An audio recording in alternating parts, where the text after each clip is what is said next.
Capítulo 3. A aliança com Hirão de Tiro. A história do Templo de Salomão não seria completa sem falar de um dos principais aliados que tornaram esse sonho possível, o rei Hirão de Tiro. Hirão governava a rica e próspera cidade de Tiro, localizada na Fenícia, ao norte de Israel.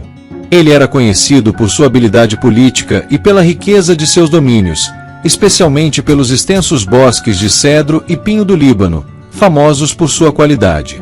Essa madeira era altamente valorizada e considerada essencial para grandes construções. Hirão já havia sido um grande amigo e aliado de Davi, o pai de Salomão. Durante o reinado de Davi, Hirão havia fornecido materiais e artesãos para ajudar na construção do Palácio Real em Jerusalém. Agora, ao assumir o trono, Salomão decidiu fortalecer essa antiga amizade e buscar a ajuda de Hirão para a construção do templo. Ele sabia que, para realizar essa obra grandiosa, precisaria dos melhores recursos e da cooperação de um parceiro experiente. Salomão enviou uma mensagem a Hirão explicando seu desejo de construir uma casa para o Senhor, cumprindo a promessa de Davi. Ele pediu que Hirão fornecesse madeira de cedro e pinho do Líbano, já que em Israel não havia florestas como as da Fenícia. Hirão, por sua vez, ficou honrado em receber o pedido e respondeu de forma entusiástica. Ele se sentia privilegiado em participar de um projeto tão sagrado e grandioso. As negociações entre os dois reis foram cordiais e marcadas pela sabedoria de ambos. Salomão ofereceu generosas quantidades de trigo, azeite e vinho como pagamento pelos materiais e pela mão de obra que Hirão enviaria.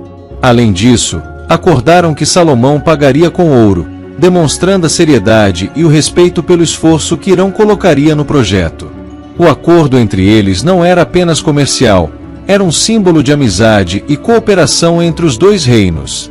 Hirão mobilizou equipes de lenhadores especializados para cortar e preparar a madeira nos montes do Líbano.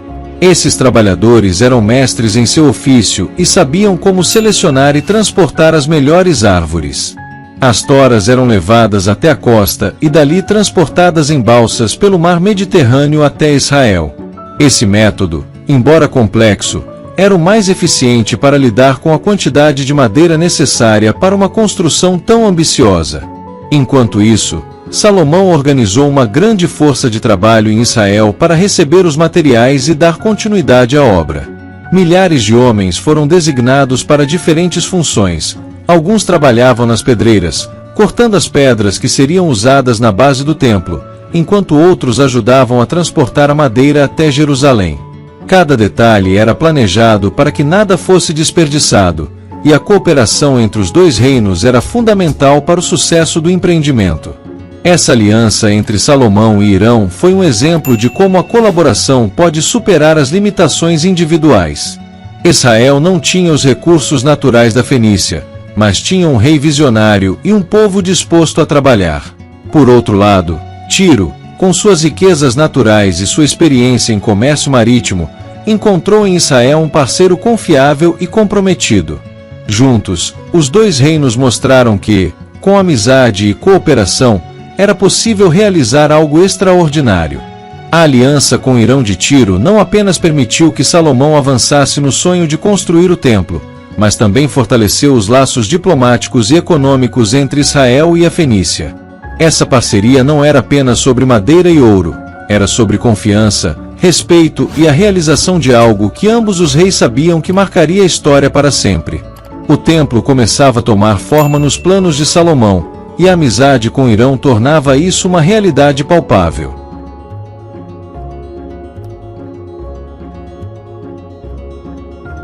Capítulo 4. A grande construção do templo. A construção do Templo de Salomão foi uma obra monumental, não apenas em sua grandiosidade física, mas também em seu significado espiritual e cultural para o povo de Israel. O templo foi projetado para ser o local onde Deus estaria presente de maneira especial, onde os sacrifícios seriam feitos, e onde o povo de Israel se reuniria para adorar. Desde o início, a obra foi marcada por uma atenção minuciosa aos detalhes, e a construção desse templo se tornou um projeto que envolveu milhares de pessoas, inúmeras habilidades e uma vasta colaboração entre Israel e seus aliados. O templo foi projetado de forma a refletir a santidade e a majestade de Deus.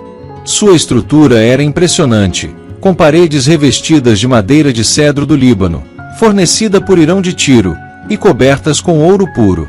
A construção era dividida em várias partes: o lugar santo, onde estavam os objetos sagrados como o altar de incenso e a mesa dos pães da proposição, e o Santo dos Santos, a parte mais sagrada do templo, onde ficava a Arca da Aliança, representando a presença de Deus entre o povo. O próprio design do templo era simbólico. Cada elemento, desde os pórticos até as colunas imponentes na entrada, representava aspectos da fé e do relacionamento de Israel com Deus. Um dos nomes mais importantes associados à construção do Templo de Salomão é o de Irão Abif, um mestre artesão fenício, enviado por Irão, o rei de Tiro. Irão Abif foi fundamental na execução de muitos dos detalhes mais finos do templo. Ele era um homem altamente qualificado em metais e trabalhou em colaboração com os artesãos israelitas para criar as peças preciosas que adornariam o templo, como os candelabros de ouro, os altares e as vasilhas sagradas. Sua experiência e habilidade em trabalhar com bronze e ouro garantiram que a construção fosse não apenas funcional, mas também profundamente bela e digna da santidade do templo. Para que a obra fosse realizada, Salomão mobilizou milhares de trabalhadores, que foram divididos em diferentes grupos para executar as várias tarefas necessárias. Pedreiros, carpinteiros, artesãos e até homens para carregar as pedras e a madeira de um lado a outro estavam envolvidos. Era uma tarefa imensa que duraria 7 longos anos para ser concluída. Cada pedreiro esculpia as pedras de forma cuidadosa, garantindo que se encaixassem perfeitamente sem a necessidade de argamassa, algo que se tornaria uma característica única da construção. Era um trabalho árduo, mas essencial, pois o templo era considerado a morada de Deus na terra, e cada detalhe deveria ser feito com a máxima reverência. O tempo e o esforço dedicados a essa obra monumental não eram apenas uma questão de construção física. Eles refletiam o compromisso do povo de Israel com seu Deus e com a promessa feita por Davi. O templo representava mais do que um edifício de pedra e ouro. Era o lugar sagrado onde o povo poderia se encontrar com Deus, oferecer sacrifícios, orar e celebrar. Sua construção era um ato de fé, uma obra que transcendeu as pedras e os materiais, tornando-se um símbolo eterno da aliança entre Deus e Israel. Após anos de trabalho árduo e dedicação, o templo foi finalmente completado. Salomão organizou uma grande cerimônia de dedicação, reunindo os líderes de Israel e o povo para celebrar essa conquista sagrada. O templo era mais do que uma obra de engenharia, era um símbolo de unidade, devoção e a presença constante de Deus no meio do seu povo. Com a dedicação do templo, o sonho de Davi foi concretizado, e a promessa de Deus foi cumprida. O Templo de Salomão se tornaria um marco na história de Israel e um local de adoração e reverência por muitas gerações. A construção do templo não foi apenas uma realização arquitetônica, foi a realização de um sonho compartilhado por um rei, seu povo e seus aliados, que juntos tornaram possível uma obra que, até hoje, é lembrada por sua grandiosidade espiritual e histórica.